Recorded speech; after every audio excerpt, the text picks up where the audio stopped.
សន្និសីទសម្ដាប់ធ្នាប់សង្គមប្រយុទ្ធប្រឆាំងនឹងឧក្រិដ្ឋកម្មជាការងារអាទិភាពបំផុតរបស់រាជរដ្ឋាភិបាលកម្ពុជាសម្ដេចមហាបវរធិបតីហ៊ុនម៉ាណែតនាយករដ្ឋមន្ត្រីបានគូរំលឹកថា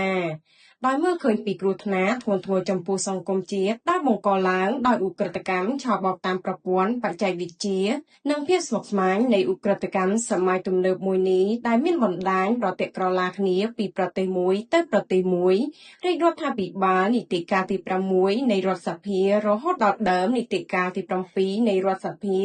បានចាត់វិធានការជាច្រើនលើឧក្រិដ្ឋកម្មនេះដោយបានទទួលលទ្ធផលវិជ្ជមានជាច្រើនតាមរយៈសារពិសេសផ្ញើជូនចំពោះបងប្អូនជនរួមជាតិកាលប្រឡប់ថ្ងៃទី13ខែមករាសម្ដេចធិបតីបានបញ្ជាក់ថា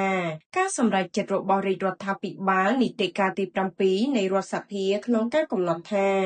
ការប្រយុទ្ធប្រឆាំងនឹងឧក្រិដ្ឋកម្មគឺជាកិច្ចការអាទិភាពក្នុងរបៀបវិរៈនយោបាយរបស់ខ្លួនគឺពុំមែនជាការចាយដំឡើយ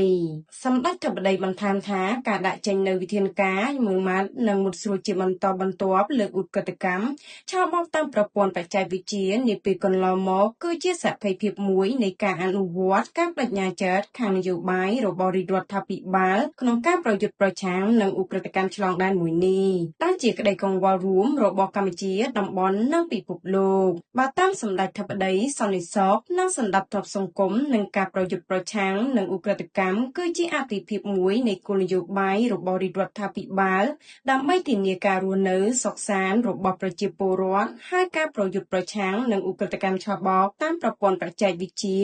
គឺជាចំណុចដ៏សំខាន់នាពេលនេះបន្ថែមពីលើកិច្ចខិតខំប្រឹងប្រែងលើកិច្ចការអាទិភាពសំខាន់ៗរបស់ជាតិផ្សេងទៀត